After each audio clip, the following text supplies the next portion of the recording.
नमस्कार। मुद्दा तो है मैं आपका स्वागत है। मैं हूं आपके साथ ब्रजेश चौकसी।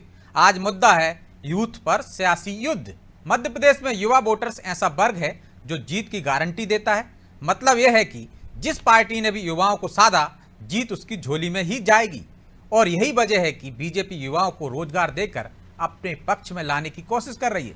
लेकिन 52% वाले इस वोट बैंक पर नजर कांग्रेस की भी है। लिहाजा वो बीजेपी सरकार की योजनाओं और रोजगार जैसे मुद्दों पर हमलावर है। यानी यूथ पर सियासी युद्ध हो रहा है। हालांकि अब सवाल यह है भी, कांग्रेस के पास यूथ को लेकर कोई ठोस योजना है या फिर बीजेपी को कोस कर ही वो युवाओं को लुभाना चाहती है। और क्या चुनावी साल में बीजेपी की रोजगार स्कीम पर युवा भरोसा करेंगे? आज इन्हीं सवालों पर चर्चा करेंगे, लेकिन पहले देखिए ये रिपोर्ट।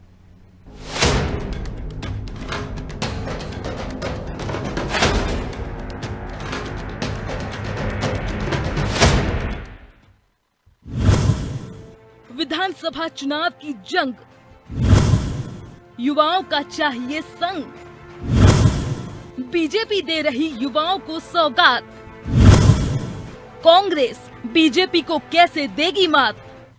क्रिकेट में एक मशहूर कहावत है, कैच विन मैच, यानी जिस टीम ने जितनी ज्यादा गेंदों को लपका उसकी जीत उतनी ही पक्की है।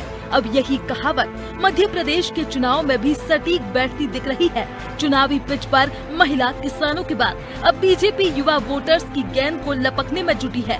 इसके लिए कुछ महीने पहले बीजेपी युवा नीति लाई थी और अब मुख्यमंत्री युवा इंटर्नशिप प्रोग्राम के तहत 18 से 29 उम्र के युवाओं को नियुक्ति पत्र देकर उन्हें साधने की कोशिश की जा रही है। लेकिन युवाओं को रिझाने के लिए बीजेपी की ओर से सेट की गई ये फील्डिंग कांग्रेस को रास नहीं आ रही।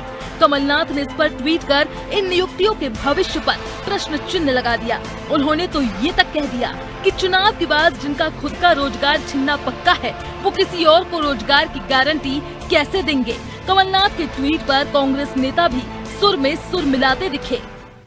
जिस युवा को पढ़ने नहीं दिया, जिस युवा के लिए रोजगार के समय पटवारी भर्ती जैसे व्यापम 3 जैसे कांड इस भारतीय जनता पार्टी की सरकार ने किए, इनको लगता है कि आखिरी के 100 दिन में झूठी घोषणाएं कर देने से यदि आपके पाप धुल जाएंगे। तो मध्य प्रदेश का युवा पहले तो 2018 में आक्रोशित था और अब तो वो आग बबूला है। आने वाले चुनाव में आपकी पूरी तरह धुलाई अपने वोट के माध्यम से वो करने वाला है। तो भारतीय जनता पार्टी को अपनी झूठी घोषणाओं से बाज आना चाहिए। यूथ पर फोकस सिर्फ बीजेपी का नहीं है, कांग्रेस भी इस वर्ग को अपने पाले में लाने में जुटी है।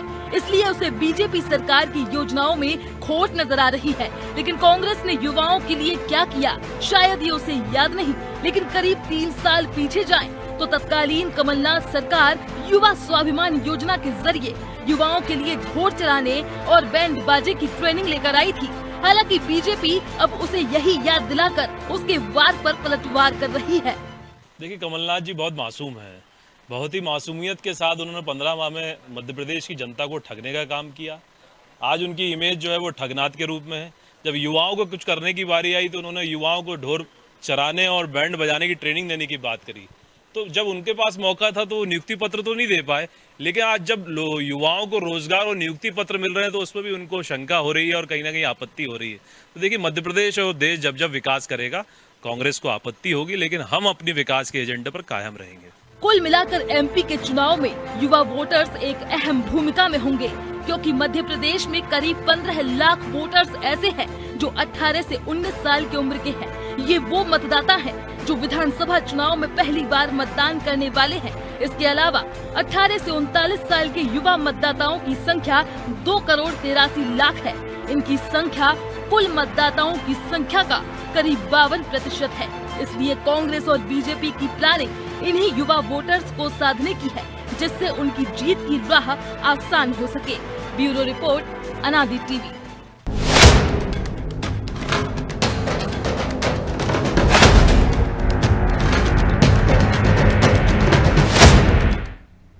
तो इस मुद्दे पर चर्चा के लिए हमारे साथ जुड़ गए हैं शिवराज चंद्रोल, कांग्रेस प्रवक्ता हैं, डॉक्टर प्रेम व्यास, बीजेपी नेता हैं, और आशीष दुबे, वरिष्ठ पत्रकार। तीनों मेहमानों का बहुत बहुत स्वागत है। शिवराज जी, शुरुआत आपसे ही करते हैं। सिर्फ बीजेपी की योजनाओं को कोस कर ही युवाओं को साध लेंगे या कुछ और भी जतन करेंगे? ब्रजेश जी, मैं तो अपनी बात शुरू यहाँ से करूंगा कि तू इधर उधर की बात न कर, ये बता कि काफिला लुटा कैसे। 2022 को अगर हम याद करें तो मुख्यमंत्री जी ने घोषणा की थी कि 2023 के 15 अगस्त में 1 लाख हम नौकरियां देंगे। सबसे पहला प्रश्न मेरा यह है कि 10 दिन बचे हैं 15 अगस्त आने को, और 1 लाख नौकरियां क्या हमारे मध्य प्रदेश के युवाओं को मिल पाई है? नहीं मिल पाई है। झूठी घोषणाएं, लफाजेबाजी करना, लोगों को गुमराह करना, ये काम भारतीय जनता पार्टी का बचा हुआ है। मैं आपको बता दूं कि आज भी मध्य प्रदेश में 40 लाख से ज्यादा युवा बेरोजगार हैं। 10 लाख से ऊपर ऐसे युवा हैं जिन्होंने नौकरी की आस तक छोड़ दी है। 20 से 24 साल के युवाओं की बेरोजगारी दर 12% के ऊपर पहुंच गई है। लेकिन भारतीय जनता पार्टी और शिवराज सिंह चौहान जी की सरकार केवल और केवल झूठ। व्यापम कांड इतना बड़ा हुआ था कि सीबीआई ने मना कर दिया कि हम व्यापम की जांच नहीं कर पाएंगे।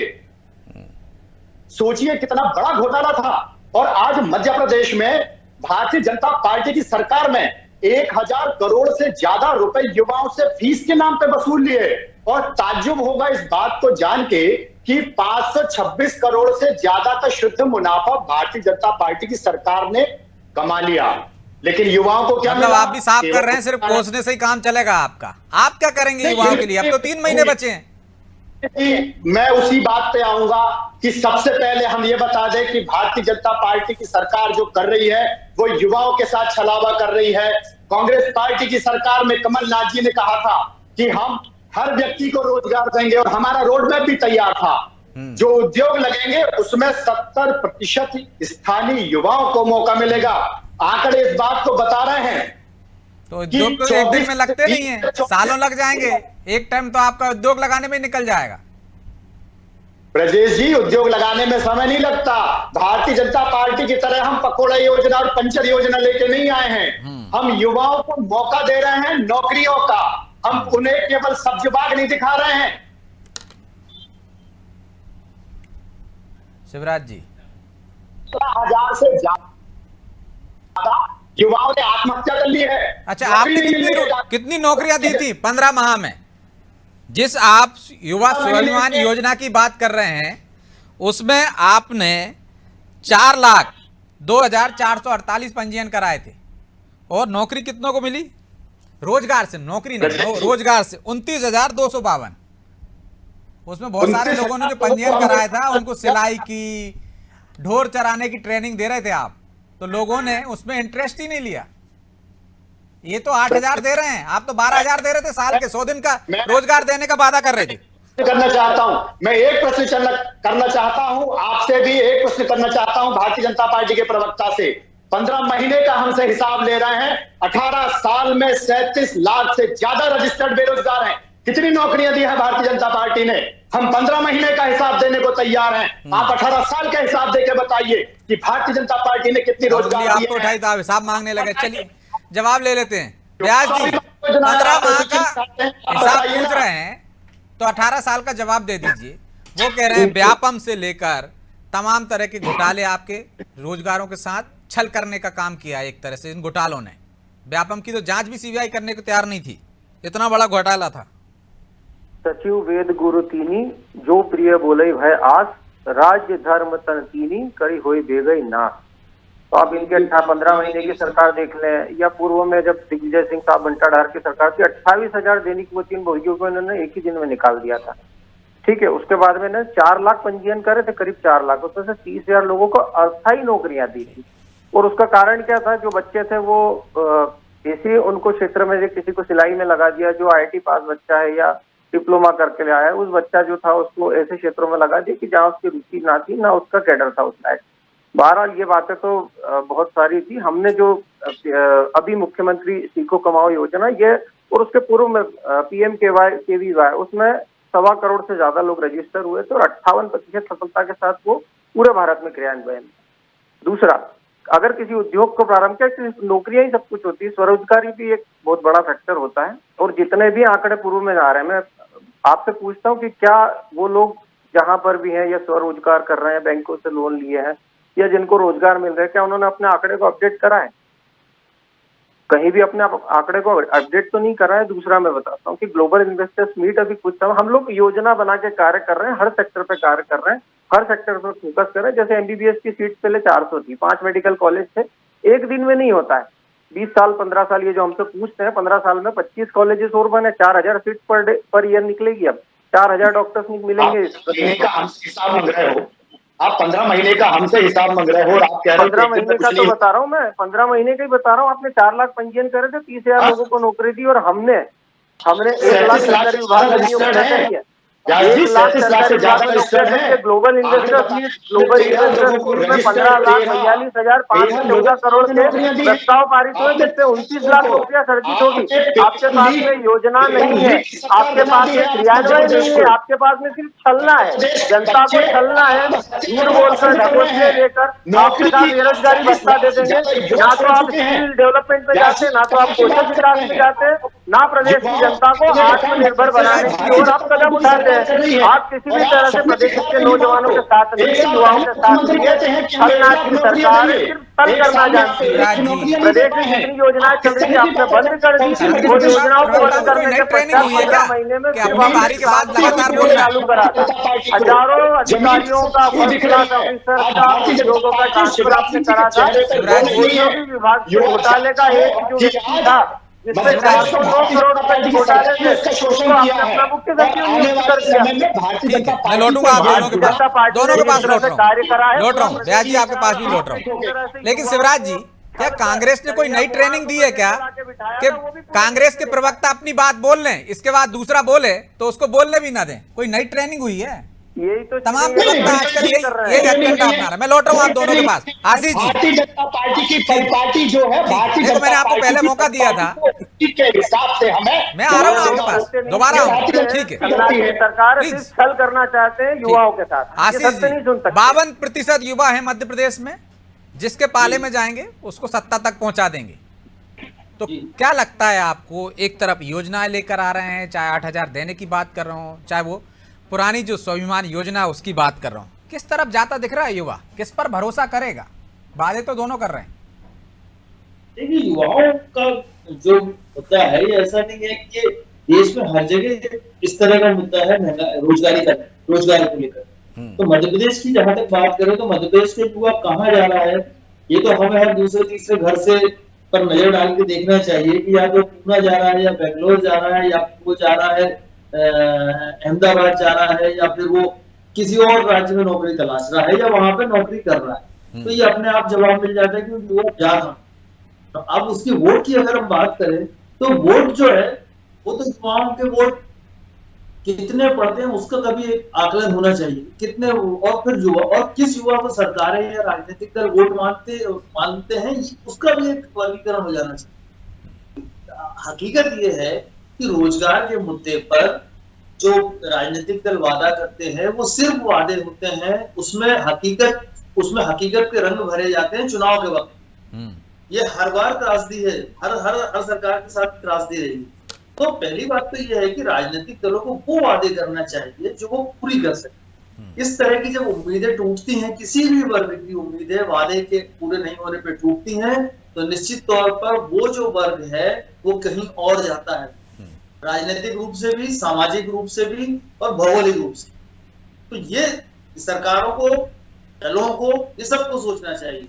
अब चूंकि बात ये आती है कि पिछले 5 सालों में क्या हुआ, या 15 सालों में क्या हुआ, या 20 सालों में, क्योंकि 20 साल एक पीढ़ी परिवर्तन के होते हैं, तो 20 साल में हम देखेंगे कि 18.5 साल तो एक ही सरकार रही है, तो निश्चित तौर पर आकलन की कसौटी पर उसको कसा जाएगा।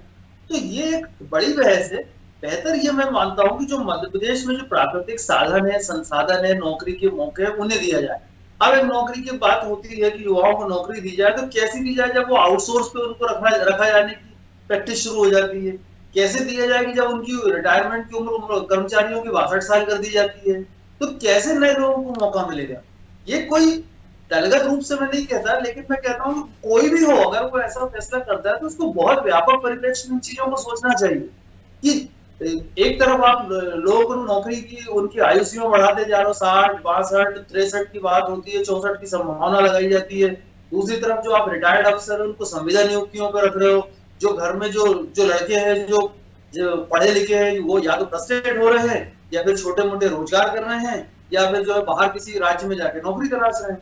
तो इस तरह से अगर बात होती है तो ज्यादा बेहतर है। और मुझे लगता है कि रोजगार जो है मध्य प्रदेश में एक समस्या है, हकीकत यही है, उसके दावे आंकड़े और बाकी सब बातें जो भी हों, एक अच्छा रोजगार सबकी समझ से, कई लोग कहने को रोजगार कर रहे हैं लेकिन उतना सेटिस्फैक्ट्री नहीं है उनके परिवार के लिए, उनके लिए। तो वो सारी व्यवस्थाएं, वो सारा वातावरण, वो सारी संभावनाएं सरकार को बनानी चाहिए। वो तो निश्चित तौर पर सरकार की जिम्मेदारी आएगी। तो कांग्रेस को तो बहुत छोटा वक्त मिला, तो कांग्रेस तो पूरी गफलत थी उस वक्त में, सरकार दी, बहुत चीजें समझ में नहीं आई क्या होता। यदि कांग्रेस 5 साल काम कर चुकी होती तो वो पिछले बीजेपी के 15 साल से।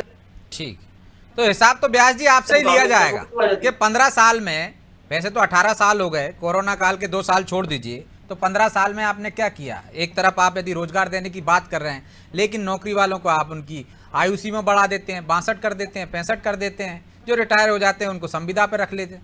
तो ये युवाओं के साथ छली है ना एक तरह से। सिर्फ बातों पर भरोसा नहीं करने वाला युवा आपका, उसके लिए कुछ ठोस कदम उठाने होंगे। जैसे जैसे रिक्वायरमेंट निकलती है उस अनुसार उस क्षेत्र में कार्य किए जाते हैं। जैसे मैंने बताया, इंफ्रास्ट्रक्चर पहले सुधारा है, रोड, जल, इंफ्रास्ट्रक्चर पहले सुधारा है, उसके बाद फैक्ट्रियां यहाँ पे आई है। उसके बाद आप देखेंगे पूरे क्षेत्र में आप 108 औद्योगिक पार्क बने हैं पिछले 15 ही सालों में, जिसमें से 84 विकसित है। एक इंदौर में IT पार्क, आप जाके देखेंगे वहां पर कितने युवा रोजगार है। IMIT इंदौर की शान बढ़ाता है। ऐसे बहुत सारी चीजें छोटी मोटी हुई है। और दूसरा मैं बताता हूँ, 13 लाख हितग्राहियों को स्वरोजगार के लिए 67,000 करोड़ रुपए से अधिक लोन दिया गया है, जिसका ब्याज भी ब्याज का कुछ हिस्सा राज्य शासन भरेगा। तो स्वरोजगार की ओर भी बढ़े हैं, रोजगार की ओर भी बढ़े हैं। जैसे जैसे रोजगार निर्मित हुए वैसे वैसे रोजगार दिए। हमने ढकोसले और फोकट वादे नहीं किए ना। हमको ये पता, हमने ये सोचा है कि किस तरह से देंगे, सिर्फ बोल दिया आपने। हमने पहले इंफ्रास्ट्रक्चर को निर्मित करा, पहले उस पोजीशन में प्रदेश को लाया। 50 साल का गड्ढा था, 15 साल उसको भरने में लगे, इंफ्रास्ट्रक्चर सुधारने में 15 वर्ष लगे। आज उस परिस्थिति में आए कि 4000 मेडिकल कॉलेज से विद्यार्थी निकल रहे हैं। आज उस परिस्थिति में आए कि प्रदेश का युवा 1 लाख नौकरी पाया है। आज उस परिस्थिति में आए हैं कि ग्लोबल इन्वेस्टर्स मीट में 15,42,514 करोड़ रुपए के निवेश प्रस्ताव मंजूर हुए, जिसमें 29 लाख नौकरियों का सृजन होगा। ऐसे विभिन्न क्षेत्रों में काम किया, सिर्फ एक ही क्षेत्र में काम नहीं किया। जैसे हम पूर्व में बता रहा था, और ये हंगामा कर रहे थे। ऐसे ही इनकी नीयत है, ये सिर्फ हंगामा करना चाहते हैं, ना तो विकास को देखना चाहते, ना विकास को सुनना चाहते। तो शिवराज जी, सिर्फ हंगामा करना मकसद है आपका, बुराइयां गिनाना मकसद है, कोई योजना आपके पास भी नहीं है। उन्होंने तो आंकड़े भी गिना दिए, 13 लाख स्वरोजगार वाले, 1 लाख नौकरियों वाले, भर्तियां भी चल रही हैं लगातार, परीक्षाएं भी हो रही हैं। कांग्रेस क्या करेगी? मैं आपको बता रहा हूं, भारतीय जनता पार्टी केवल झूठ, सफेद और उसके कुछ काम नहीं है। जहां तक नौकरियों की बात है, तो मैंने आपको पूरे आंकड़े बताए हैं कि आज भी 40 लाख से ज्यादा युवा बेरोजगार हैं। भर्तियों की बात कर रहे हैं, 2018 की परीक्षा की भर्ती निकली थी। कांग्रेस में तो संगठन में युवा बेरोजगार हैं, उनको तो मिल नहीं रहा है। पूरी बात हो जाए, पहले पूरी बात हो जाए। 2020 में चयनित विद्यार्थियों को अभी तक पोस्टिंग नहीं मिली है। 2023 चल रहा है। जहां तक मेडिकल कॉलेज की बात कर रहे हैं, पूरे प्रदेश में, पूरे देश में जग जाहिर है कि मध्य प्रदेश में 1 लाख रुपए लाओ और डॉक्टर बन जाओ। भारतीय जनता पार्टी का काम नौकरियां देना नहीं है। अपने नेता कैसे जगह नहीं है। 1 लाख रुपए में डॉक्टर, मैं आपको लिख के देता हूँ, अगर 1 लाख रुपए में डॉक्टर की नियुक्ति होती है, अगर नियुक्ति होती तो आप इसको सिद्ध कर दीजिए कि 1 लाख रुपए लाओ डॉक्टर। पूरी मीडिया में शिवराज जी, आपके मंत्री के कॉलेज से पेपर मेडिकल कॉलेज में सीट बड़ी है, इनको वो नहीं दिखती है। आपके प्रदेश अध्यक्ष नेताओं के रिश्तेदारों को नौकरियां मिलती हैं और आप शांत रहते हैं। ये पेपर लीक की सरकार है, व्यापम 2 की सरकार है। पटवारी भर्ती परीक्षा में हमने देख लिया है किस तरह पटवारी भर्ती परीक्षा में एक न्यायाधीश है जो उसकी जांच कर रहे हैं, और दूध का दूध पानी का पानी खान हो जाएगा। 24 घंटे में कार्रवाई करते हैं। आपकी तरह नहीं है कि अपने लोगों को वैक्सीन में लाकर बचाए के चले। 24 घंटे में कार्रवाई हो रही है प्रदेश में। ये भी अनैतिक है। ये कौन सी यूनिवर्सिटी से कोर्स करके आए हैं? लेकिन ये तो बताइए ना कि 1 लाख में कौन नौकरियां दे रहा है? 1 लाख में डॉक्टर की नौकरी कौन दे रहा है? कहाँ मिल गई? कोई एक्सपोज ही कर देते आप। न्यूज़पेपर में पूरा मध्य प्रदेश में चल रहा साहब, पूरा मध्य प्रदेश में चल रहा है। आप कहाँ की बात कर रहे हैं? पेपर लीक हो रहा है, पूरा पेपर भरा पड़ा है, आपके चैनलों पे आया है कि पेपर लीक हुआ है। भारतीय जनता पार्टी के रिश्तेदार, आपके ही चैनल ने बताया, भारतीय जनता पार्टी के रिश्तेदारों ने नौकरियां मिली है उनको। अभी पटवारी में क्या हुआ है? पटवारी में भी सर्वविदित है, पटवारी की जांच चल रही है। ये सिर्फ उन्हीं बातों को उठाना चाहते हैं जो बातें पेपरों के माध्यम से, व्हाट्सएप के माध्यम से सुनी है। धरातल पे ये कहीं और है, धरातल पे ये कहीं और है। प्रमाण दिए हैं, प्रमाण आप क्यों नहीं कर रहे हैं, उनकी जांच क्यों नहीं कर रहे हैं? इसी प्रमाण में कुछ पटवारी जो पढ़कर निकले थे और गृह मंत्री जी से मिले, उन्होंने अपना कार्ड रखा, इसी में जो एक विकलांग लड़का था जिसके ऊपर आपने शंका करी थी, उसका वीडियो बनाया पत्रकारों ने, उसका प्रश्न पूछे, उसका जवाब दिए। चलिए मैं माफी चाहता हूँ, चर्चा को यहीं विराम देना होगा। आप तीनों मेहमानों का बहुत बहुत धन्यवाद चर्चा में शामिल होने के लिए। तो यूथ पर बीजेपी की भी नजर है, कांग्रेस की भी नजर है। यूथ किस पर भरोसा करेगा ये तो चुनाव परिणाम बताएंगे, लेकिन यूथ को साधने का दोनों ही दल जतन कर रहे हैं, अपनी अपनी योजनाएं ला रहे हैं। कांग्रेस किसी नई योजना पे काम कर रही है, वो घोषणा पत्र में लेकर आएगी, लेकिन फोकस है क्योंकि 52% यूथ जो है वोटर है, जो कुल वोटर है उसमें से जिसके भी पाले में जाएगा निश्चित तौर पर वो सत्ता में होगा, और यदि सरकार के खिलाफ जाएगा तो वो सत्ता से बाहर हो जाएगी। इसीलिए योजनाएं भी आ रही हैं, उसके लिए वादे भी किए जा रहे हैं, लेकिन सबसे बड़ा सवाल भाई भरोसा किस पर करेगा, उसके लिए इंतजार कीजिए। बहरहाल मुद्दा तो है, मैं इतना ही, मुझे दीजिए इजाजत और आप देखते रहिए अनादि टीवी। नमस्कार।